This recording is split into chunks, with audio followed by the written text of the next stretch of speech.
March 21st, and we are lucky to have as our guest Ankur Mahajan, the acclaimed author of the book Life Beyond Bullets, a memoir of life in rural Afghanistan and West Africa. Mahajan, who is currently living in Canada working for the Canadian government, has lived in 14 countries and has seen much of the world through his engagement with international organizations and NGOs, including the United Nations, the Canadian University Service Overseas, the Red Cross, AIE-SEC, the Aga Khan Foundation, and Voluntary Service Overseas. So you've done so much. And owing to his versatile global living and development missions abroad, he has extensive experience in the social and cultural challenges that workers in international development and diplomacy face. He's a jack of all trades whose accomplishments extend into long distance marathons, judo competitions, and baking. I had the privilege of getting to know him while we were undergraduates at Purdue University, and his friendship has made a lasting impact on me. He's one of the nicest and most authentic people I know, and evidence that the friendships you make as undergraduates can stay with you throughout your lives. I could spend hours effusing about him. I think you're just great.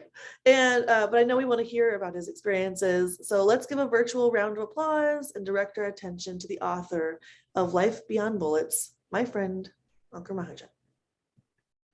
Thank you so much, Jackie, for the very warm welcome. It's really appreciated. So without further ado, let me share my screen for the presentation. And there we go. Okay, so, all right, good afternoon, everyone. Thank you to the faculty for having me on your platform. I really appreciate the warm welcome and excited to share my experiences with you all. But before I start my presentation, I would like to tell you why I wrote the book. So can you see my screen, Jackie? I cannot. Oh, it's not, okay, it's not sharing, just let me.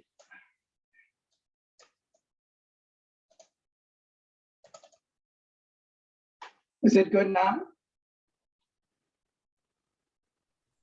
Yeah, you'll want to put it on presenter mode. We can see your notes. Absolutely. So, perfect.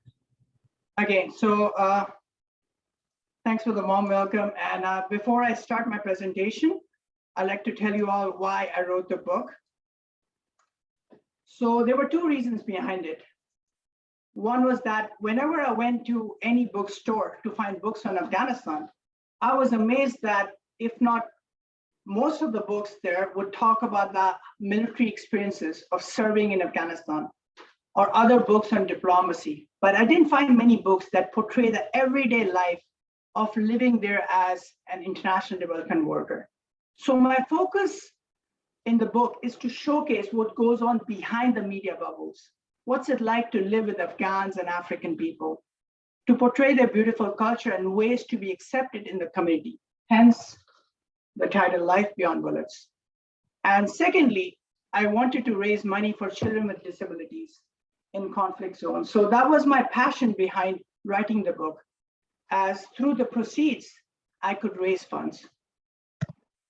So before I carry on, this is just a disclaimer. The following observations are impartial. I neither condemn nor endorse the people and events described.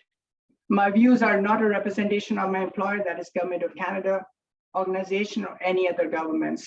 It should not be used as a generalization of culture, because there's just personal experiences that I saw while living in these places. And these are relevant experiences until the unfortunate Taliban takeover that happened last year in 2021. So I realize I'm speaking to a younger crowd, so I will try to make it very interesting, and this will be my agenda. I'll be talking about what is international development, security, political, the gender equality context, the health issues, dating and marriage culture, other facts that I saw while living in these places, and suggestions in seeking international development positions should you be interested in this domain. And finally, we'll be talking about the process of writing the book, why to write the book, why not to write the book, and if you want to write a book, I'll give you some tips about it. So let's start with a citation. See, the world, 80% of the world population is living on 14% of resources as per the World Trade Organization. So realizing that the developing world is scrambling for resources, the quality of life is not the same everywhere. Hence, their programs to eradicate poverty, give social justice in developing nations. These are programs called international development programs that work towards uplifting the quality of life. And so choosing this domain will give you a sense of fulfillment of helping others. Also, you will learn, you will get an opportunity of traveling in international living. And while you're living abroad, you'll understand cultures better. And it will also give you an opportunity to learn a foreign language faster when you live in a certain country that speaks that language. And finally, while you're challenging yourself by adapting to these different surroundings, different languages, you will realize that we will become a lot more independent and street smart. So let's talk about the security context while I was living in Afghanistan. So the situation was very precarious. We had curfews after 6 or 7 p.m., so we were not allowed to go out. It was mostly compound-based life, but within the compound, it was modestly comfortable. Also, I realized that most of the important buildings in Kabul, which was the capital, or other major cities, were disguised. There were no board or banners indicating important buildings. And this was done to safeguard those places from Taliban attacks. So you literally rely on the knowledge of your driver to go to these places. Also, many attacks would happen on Friday because it's a holy day in Islamic calendar. So you have to be more careful when you're walking around on Friday. Route approvals would come from the security office in capital Kabul. So only when we had permissions from the security office in Kabul, we could only then take the road trips. And the routes would often change last minute. Many times we would have a detour that would take a longer time. So say a destination takes you 2 days to get to, but sometimes because of the security situation, it would take us 5 days with a detour. And that would also increase the overall operation cost. Another thing was because of the risk of IEDs, that is the improvised explosive devices, and several kidnapping in the country, many of the employees would travel by airplanes domestically, which would also increase the overall operation cost. So this is the example of the UN planes that we used to take within the country. Also, it's very interesting that whenever you're taking these domestic flights within the country, the planes would fly at a very low altitude. And that was done to avoid being detected on the Taliban radars. And this technique is called nap of the earth. They often use it in conflict zones. And this is the picture. I mean, it's not a good picture, but the plane is very close to the ground. Also, when I was there, Taliban used to hijack facilities in order to get their high-profile fighters released from the government. And the government knew about this, so they knew the longer they prolonged the situation, worse would be their chances in negotiation. So knowing that, ANSF, which was the Afghan National Security Force, and NATO troops would retaliate quickly by removing those terrorists from the facility as soon as possible. But during that process, casualties would happen and would be often reported as casualties by the Taliban. In a sense, this is true because the deaths would have never occurred if the Taliban had not taken over the hotel or another venue. But the bullets that cause hostage deaths could come from the guns of ANSF or NATO troops. So overall, if you were stuck in those situations, the chances of getting out uninjured or alive were bleak. And so vehicles. So also when we were taking domestic trips, road trips to monitor projects, we made sure that none of our vehicles looked like military or government vehicles because they were bigger targets. And often there was another thing that I saw that dignitaries would travel in local cars. And that was done to avoid suspicion from the Taliban. Also, since the country, people are struggling, there's a high level of poverty. Because of that, there's a lot of infiltrators that will give information to Taliban. So what would happen? All the high profile events that I observed will change their date just before the event. So say an event was supposed to be held on Saturday morning, maybe a musical concert or sports event, but but on Thursday night, we would get a call that, we need to change the date and have the event on Friday, that is tomorrow. So this was done to avoid any planned attacks by the Taliban. Also, when I was there, I realized that ANSF, which is Afghan National Security Force, would pay $200 compared to Taliban paying a signing bonus of $700 to $800.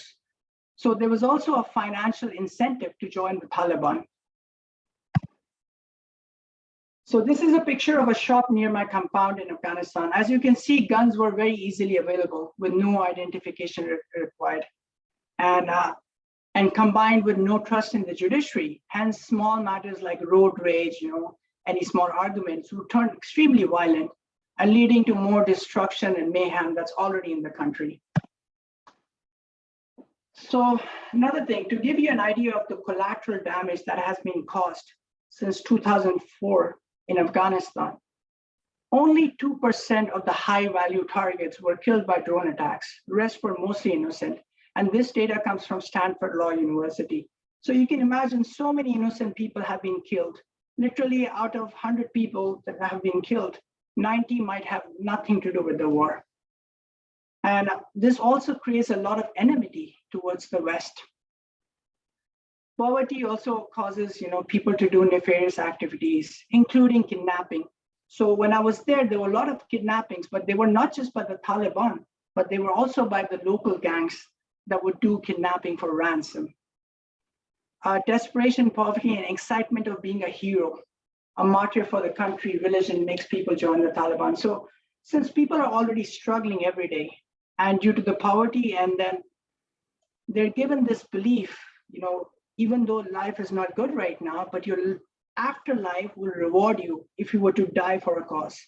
So because of that, Taliban would prey on the destitute of people's situation and encourage them to join the Taliban, because that way it will give them hope of a better afterlife.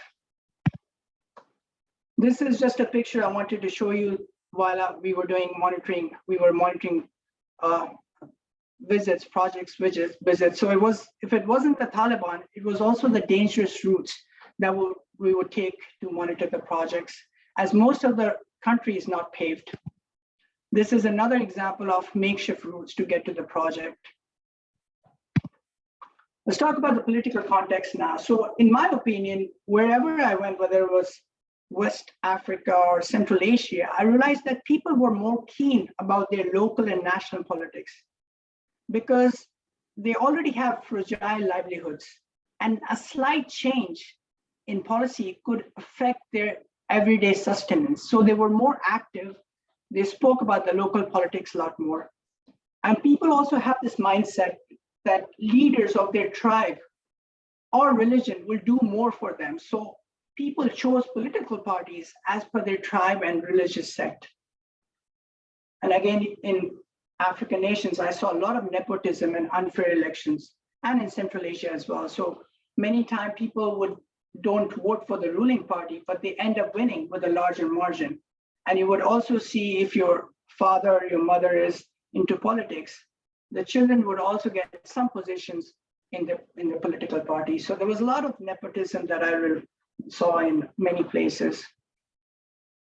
Another thing is, I saw that political parties just before elections would also give free lunches or items rather than declaring their political agenda. Or they will also indicate that they're going to start a project in order to get more votes.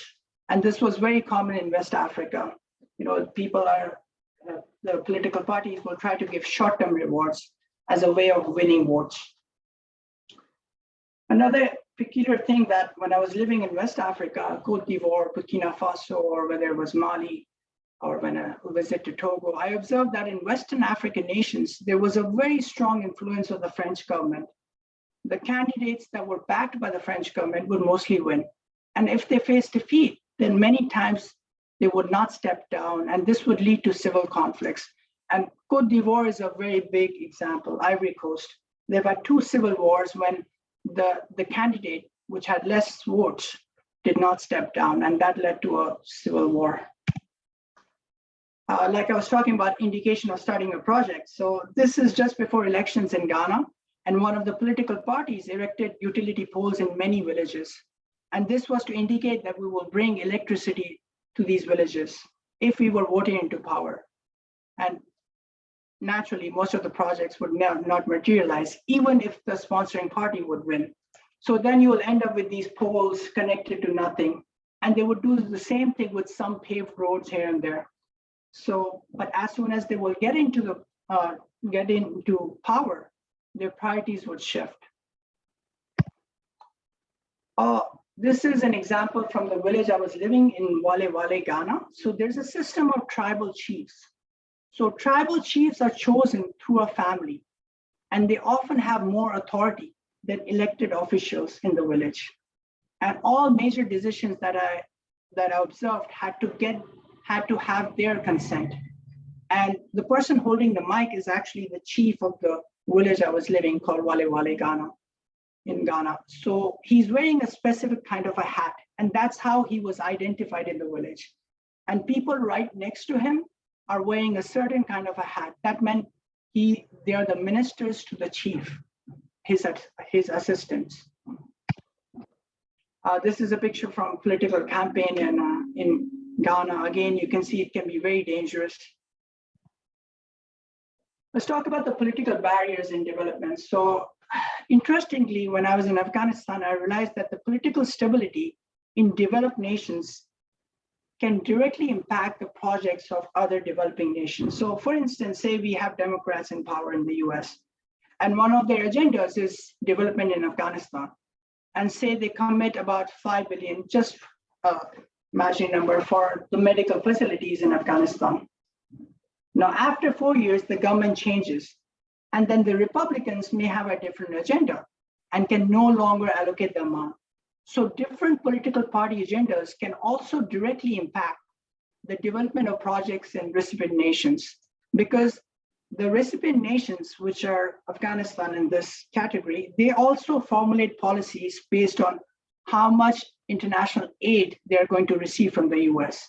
And if the policies, the political parties change in the US and their priorities change, similarly, the policies in Afghanistan will also change. Procurement policies and restrictions from certain countries. So I remember when I was working on an education project in Afghanistan, and we had to procure books. Now, most of the books in Afghanistan either come from Iran or Pakistan, because Iran and Afghanistan have the same language. But as per USAID guidelines, which is United States International Development Agency guidelines, we were not able to procure any of those books from Iran because of the sanctions that were put on Iran. And then eventually we procured it under a Canadian grant.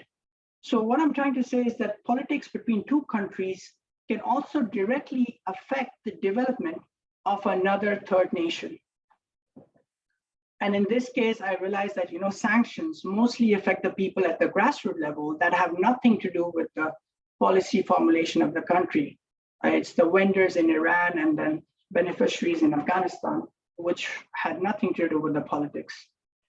Also, another thing I realized that many people don't understand the religious and the conservative nature of Afghanistan.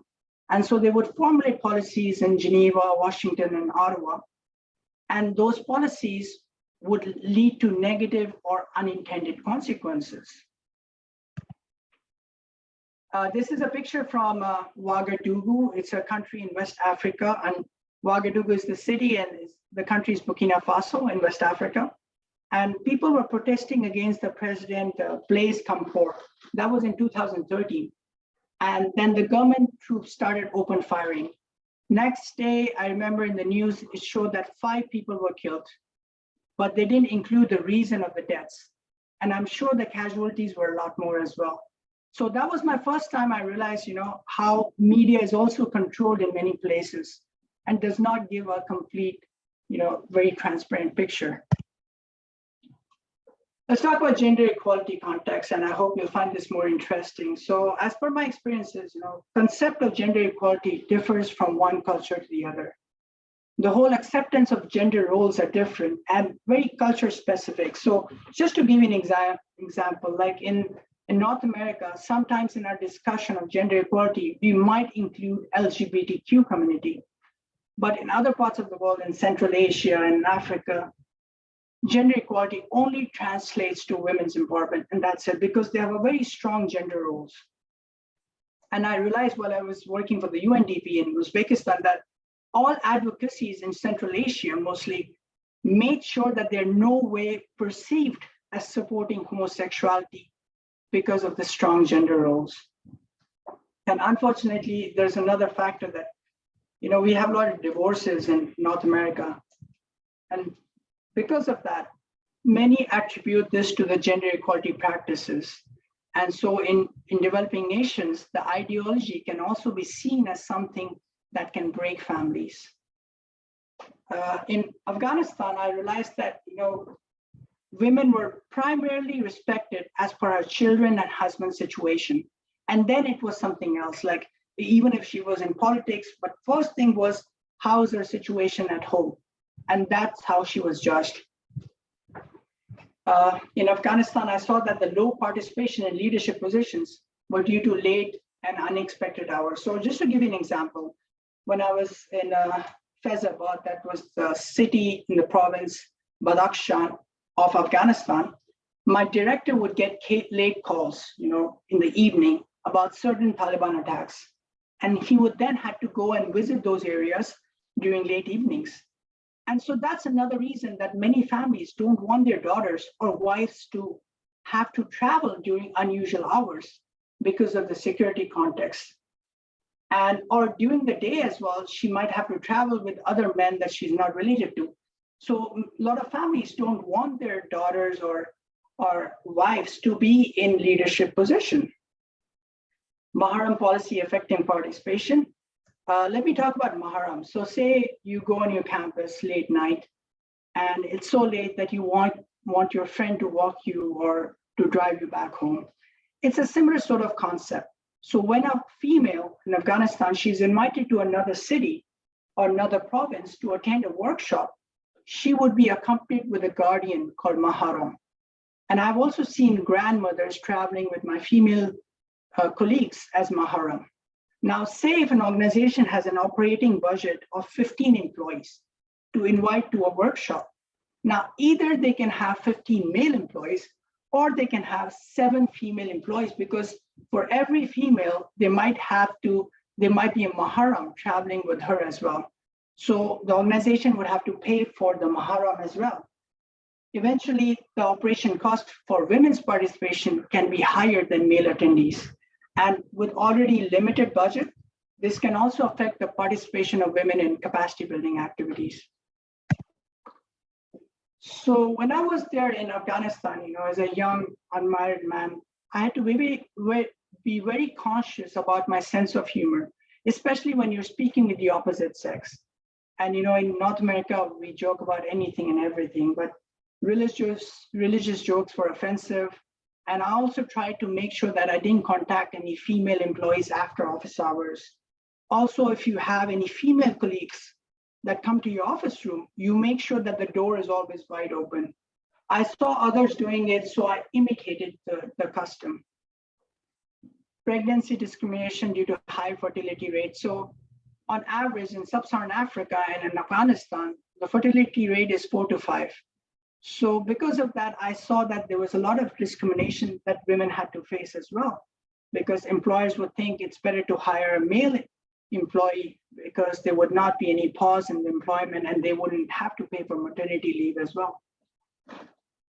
Interestingly, whenever I went to any of the small areas of Afghanistan, the villages, and we had discussion about gender policies, I realized that all major gender policies came from the Holy Book Quran. They had to be translated somehow from the Holy Book Quran. So we literally had to find some quotation, something from the Quran, and then try to put our policy that this is what we are trying to say. And that's how locals understood, because it's a conservative society, and that's how it was translated. Also, in Afghanistan is a very conservative society, right? So sex segregation starts from the early age.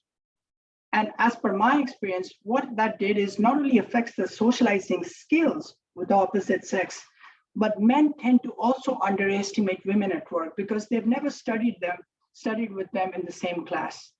And so they don't perceive them as capable as men. And then the attitude can show the similar traits at work. Also, organizations look for grants, right? Funding. So that's how they work. And those grants are based on success stories.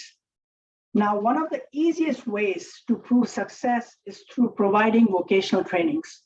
But then there's this lack of linkage for those women who receive the training and income generating activities. So it's like you have graduates, but you're not creating jobs for them. And after a while, those women that receive that training, if they didn't reuse those skills would also dry up.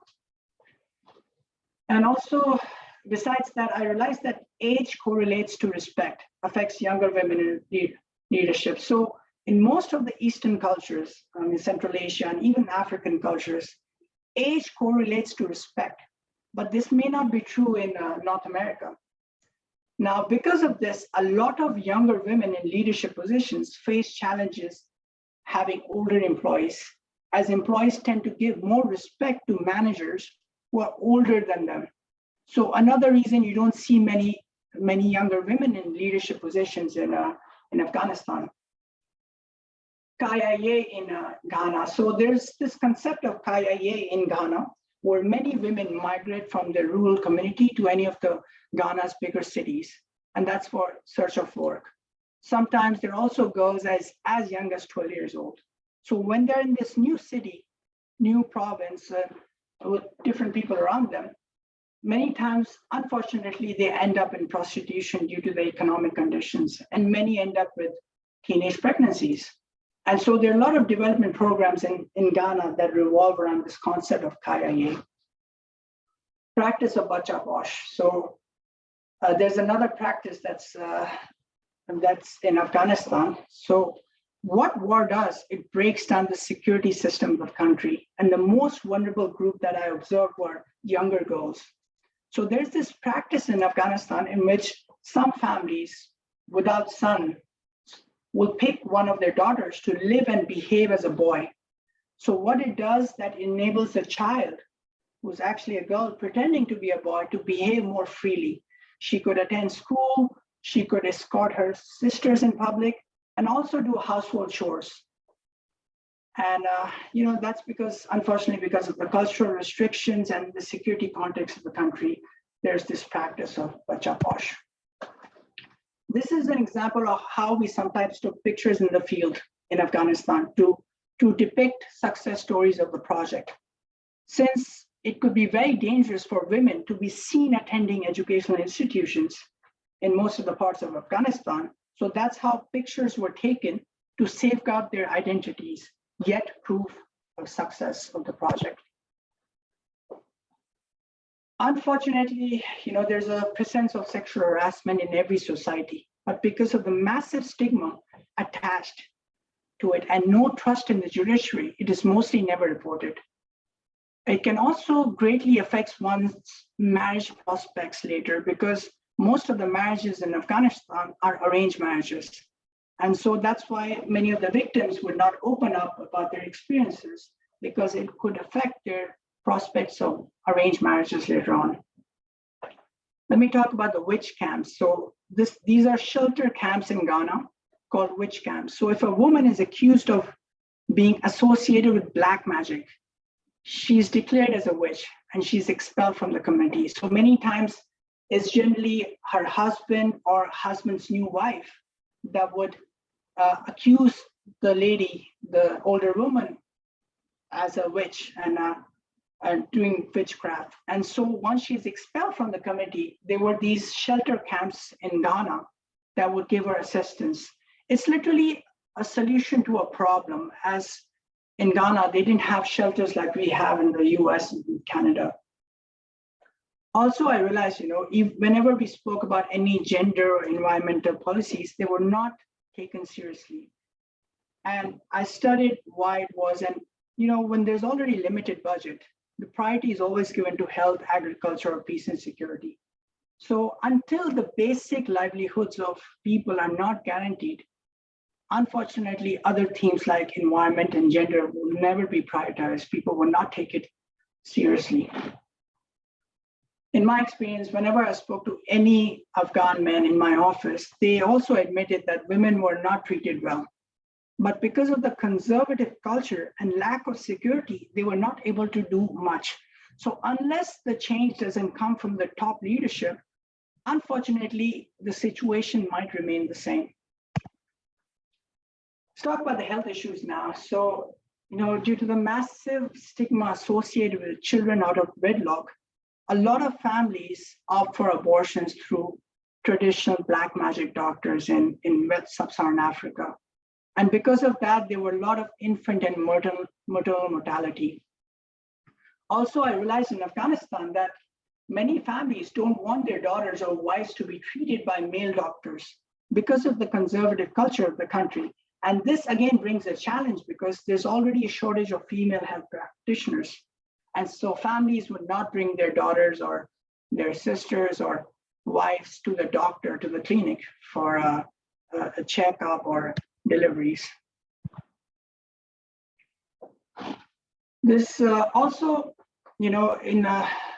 regarding disabilities, I met so many people in Ghana who were injured, say in some accident or even playing soccer, they were injured. And then after that, when they did not receive the medical attention, many of these injuries became disabilities and deformities.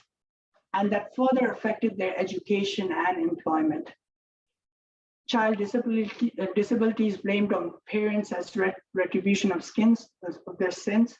So in Ghana, there was this norm that if you have a child with disability, that means you have done something wrong in your life or your past life, and God is punishing you by giving you a child with disabilities. And because of that norm, many of them did not bring their children out. They were hidden from the communities. Children were, and also if you were to go to any of the orphanages in West Africa, you'll realize that there's so many children there with disabilities because they have been abandoned due to the heavy treatment cost and stigma attached.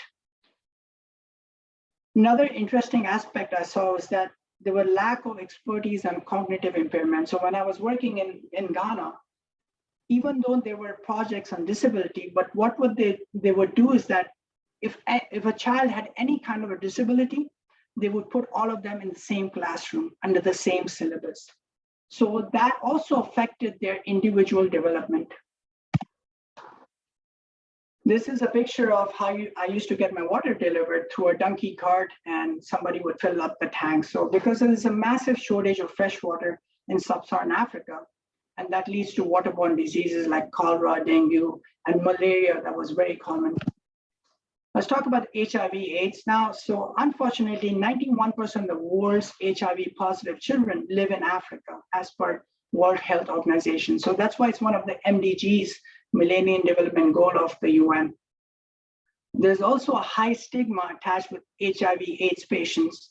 So people won't even come to the testing clinics that we were organized, and those clinics were free, but they didn't want it to be seen going to the clinic. And if they were diagnosed, they would just often change cities. So that would further lead to other issues. Desperation also leads to trusting black magic doctors. So many times, when you're desperate, you're looking for some solution. In that scenario, people will often trust black magic doctors and making the situation a lot worse. In Afghanistan, throughout the years I lived, I didn't hear about any HIV/AIDS program because it's a very extremely conservative culture. And so anything to do with STDs or anything like that would never be spoken about. Let's talk about drug addiction. So as per the UNODC, that's United Nations branch, 90% of the world opium comes from Afghanistan. So, it's very common. So whenever I went to monitor projects, I would see so many farms where poppy was grown and there was no regulation. And it's also because, farmers are already struggling. and growing poppy is more profitable for them. So in that scenario, many of them choose to grow poppy as well. Drug addiction was very common amongst certain groups like veteran soldiers that were not getting their pension, returned refugees who had completely lost hope, unemployed youth because of nepotism, lack of jobs, and then doctors treating war casualties also because of the stress they had in war zones. They were also getting addicted to drugs. And unfortunately, mothers were also giving drugs to babies to quell the pain from hunger because of the shortage of food. And what drug addiction does is also it exacerbates people to join the Taliban because it gives them hope of a better afterlife and also gives them financial incentive to support their habit. So there was also shortage of budgets on rehabilitation project. And it's not very attractive for organizations to work on drug addiction because organizations work on success stories. And success in drug addiction can take some time because you have to have rehabilitation programs, and then you have to make sure that they're not relapsing, getting an income generating activity. So that's why a lot of organizations choose not to work on drug addiction, because not proving success means no future grants.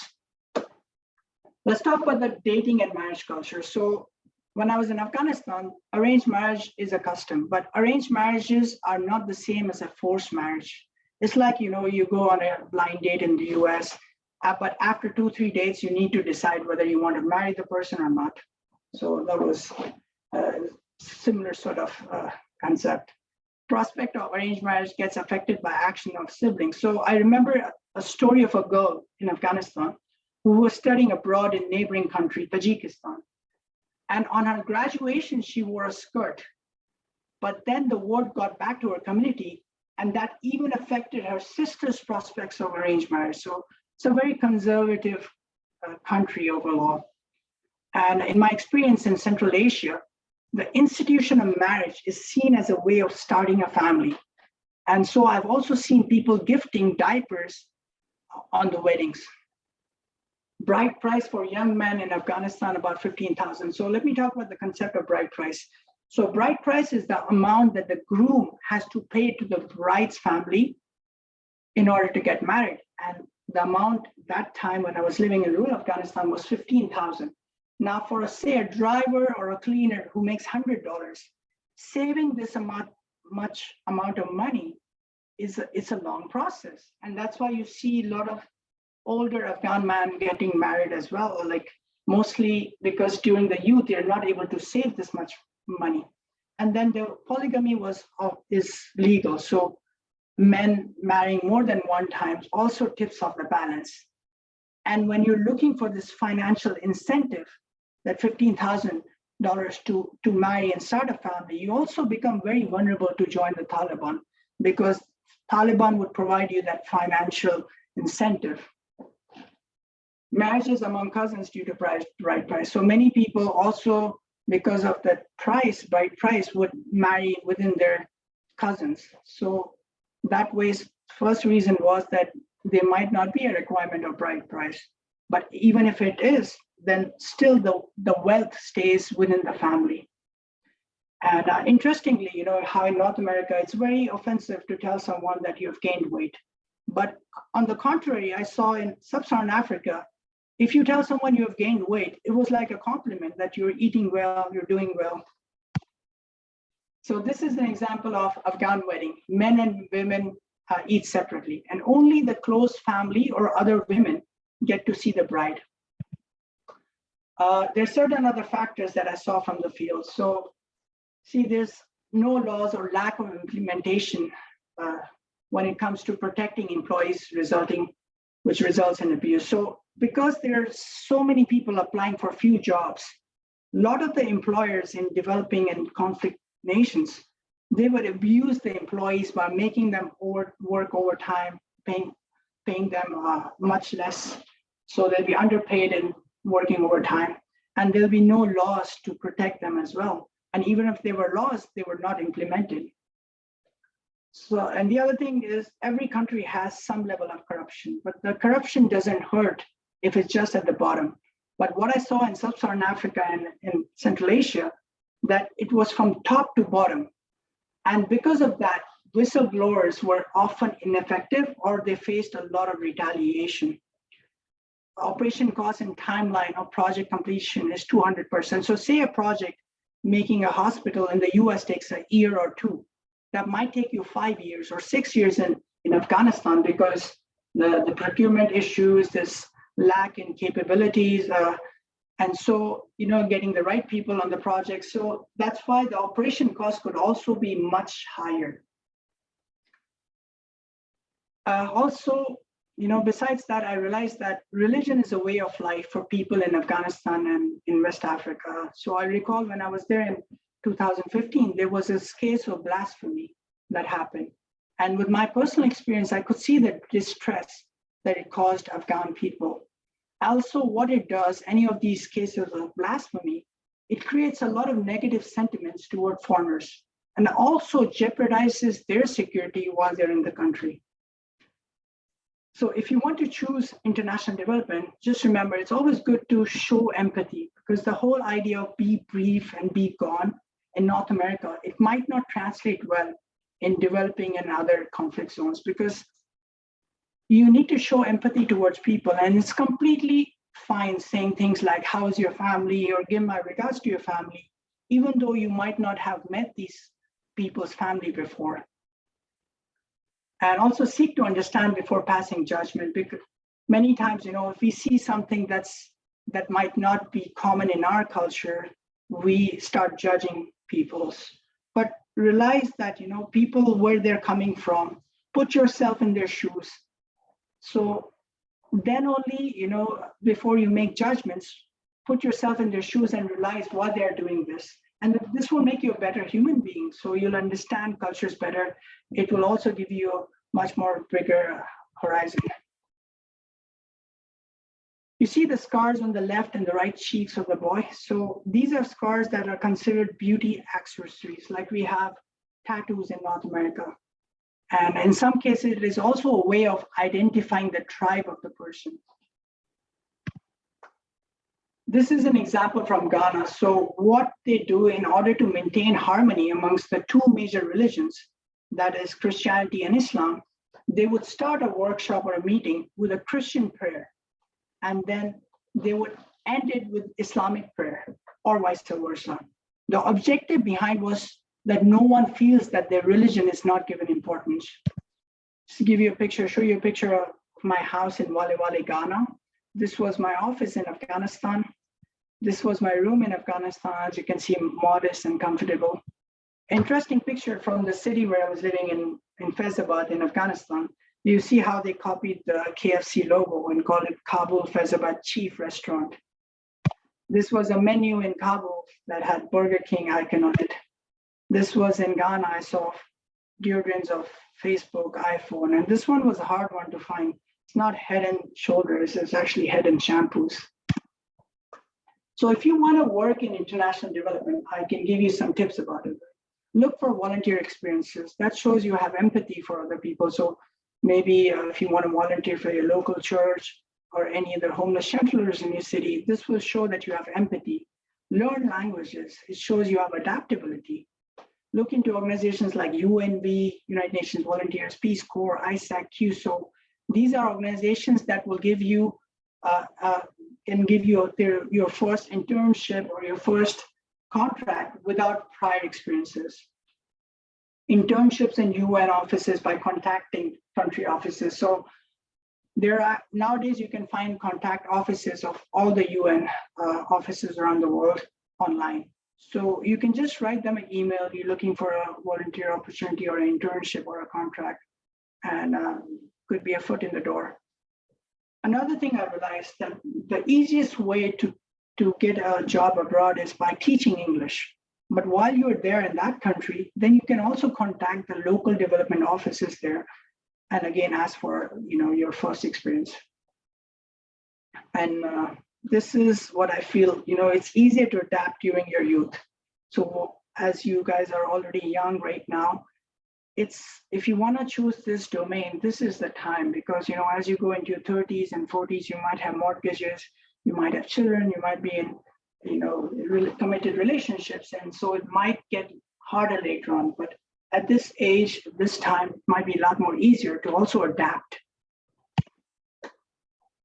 So let's talk about the process of writing a book. So before I talk about why to write a book, let's talk about why not to write a book. First thing is to make money. You may or may not make money because average royalties are about 20-25% of the price. So my book, it sells for $20 in the US. So I make about $4.5, $5 to be completely transparent per copy. So it may or may not happen. You may or may not become famous because there's so many books being written literally every day. So, but why you should write a book? To share your story and knowledge that you're passionate about. This is something that you want to share with the world. So definitely write it down. Any of your experiences, especially hard experiences. So sometimes we go through life with challenges like losing a loved one, or say any medical issues that we have had. If you write them down, it can also help others and provide value to them. So definitely write a book for that. To become specialized, you realize that writing a book is a long process, can take you a long time, sometimes years. But when you're doing that, during that process, you will become specialized because you will be forced to think about it. Maybe for a cause that you're passionate. I wanted to raise money for children with disabilities, so I thought of writing a book and putting all my experiences together. If you have similar sort of passions, definitely write a book. Writing is therapeutic and provides solace. So once you start writing, you'll feel a lot better after that, and it'd be a lot more relaxing as well. Challenge yourself, leave a legacy. Writing a book is a challenge, and once your book is there, it's there. So you've left a legacy. So definitely consider writing a book. Finally, pen is mightier than the sword. Somewhere in some other country, somebody's reading your book, and their outlook might change because of your words. So the whole saying, pen is mightier than the sword, is a very strong quotation. And if you want to write a book, these are my tips about it. Write often, if not every day, because you want to keep the train of thoughts going. But take breaks and don't rush it, because one can easily feel when the author is rushing their book. So you want to take breaks, but write often as well. Write your first thoughts and impressions and be honest, because when you're in that particular situation, how you felt, that's what readers want to know. They want to know your raw feelings about it. And then there's again my personal observation, personal tip, keep writing until to 300, 400 pages before you revise. Because what happens, sometimes we write a chapter and we don't like it much. We end up being discouraged and we stop writing. So keep that in mind too. Marketing also requires efforts. You see, promoting your book is also a painstaking process. So thank you so much. I have a lot more to share, but we have limited time. So I hope you found this presentation interesting and informative. This is the info on my book, and my contact details are there as well. So if you have any questions as well, anytime, you can just write to me and I'll do my best to help you out with that. Thank you. This is wonderful. When you're ready, we can, oh yeah, good. So we have a few minutes left, so I'd like to turn it over to questions. So feel free to speak out with the questions that you have.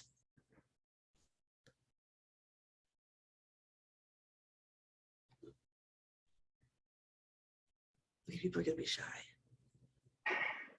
Well, you can always email me if there's any questions that you're shy to ask. I have a question. You talked about a blasphemy case. Would you explain more about that? Absolutely. I'm not talking about the rights aspect to it, but I'm talking about me being in the country. You see, religion is a way of life, whether it was in West Africa or whether it's Afghanistan, because people have ingrained and very strong beliefs about it. So obviously, when certain things come out in the media, it hurts people's feelings. And also what it does, it creates an enmity towards the Westerners living in the country. Because like I said, there has been a lot of collateral damage in Afghanistan. 90% of the people had probably nothing to do with the war. And on top, blasphemy happens. So it can also jeopardize people's position in the country. So when I was there, I personally did not feel that unsafe, but I can imagine the soldiers, their lives would have been jeopardized because of this. And also brings enmity, some sort of. So I'm not talking about the rights aspect, but I'm just talking about me being there. I have a question. Did you find any advantages to being an outsider in the places that you worked, in terms of getting the job done? Absolutely. So, many times what happens if you're a local staff working for NGOs, and NGOs work with their local government. But if you're a foreigner, you're coming, you have a different citizenship, you are more assertive about the policies because certain governments may not like the policy and then they can accuse the local employee. And the local employee has nowhere to go because he's the citizen of that country. But when you're a foreigner and you're getting an international aid, you're more assertive in providing that, in implementing that policy. And also, a lot of people welcome foreigners, especially in Western Africa. They like having foreigners. They're very welcoming. So it's always an advantage to be a foreigner most of the time. I'll ask another question. Sure, absolutely. Okay, so a lot of the things that you dealt with on a day-to-day basis were really, really heavy. How did you cope with that? Okay, very good question. In life, the most important thing that I feel is your health. If you have good mental and physical health, then only you can do other things in life. So even though in Afghanistan, it was a compound-based life, but I made sure that I eat healthy. And then my first priority before even taking the job was to make sure that there's a gym in the compound. So you make sure you're physically good, you're mentally okay, and you find things to do within the compound. So as long as you're healthy, you will go further in life. So, just the basics, like your mother says, eat well, exercise and all that. And that will help you a lot in these circumstances. Yeah, I can see how that would be really important. Struck too by how you talked about the necessity for empathy.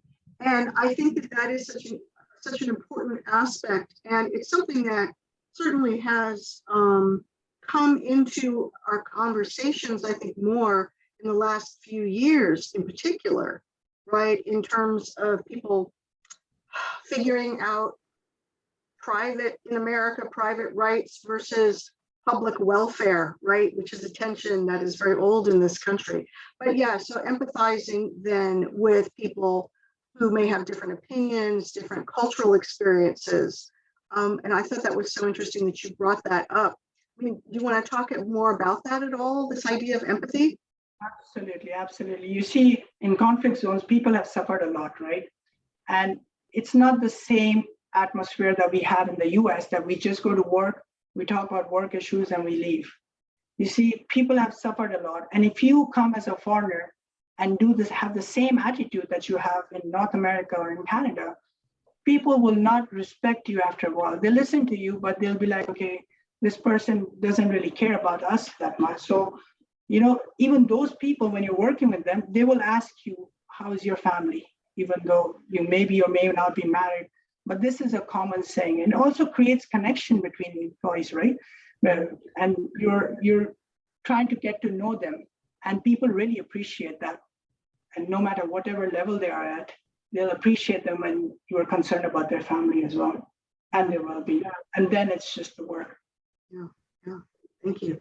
Absolutely. Good question. Yeah. I bet that's enriching too. Now you have friends all over the world. Yeah, it is, absolutely. That's why I encourage everybody, That's why I said, if you're young, this is the time. Look into international development opportunities and it will make you a much better human being. And so, yeah. Are there any other questions here? No, everybody's being so shy today. This is being recorded for all those people who weren't able to come today, who can watch this in their own time.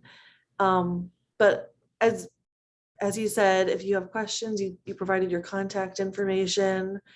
And we really, really, really appreciate you being here and sharing your story. And I think we all learned a lot. And I love the pictures too. So thank you so much for your time. And I hope you have a wonderful remaining Monday. Thank you, everybody. And again, thanks a lot for the warm welcome. And I wish you all very well and good luck for your semester ahead. Thanks so much. Thank you. Bye-bye.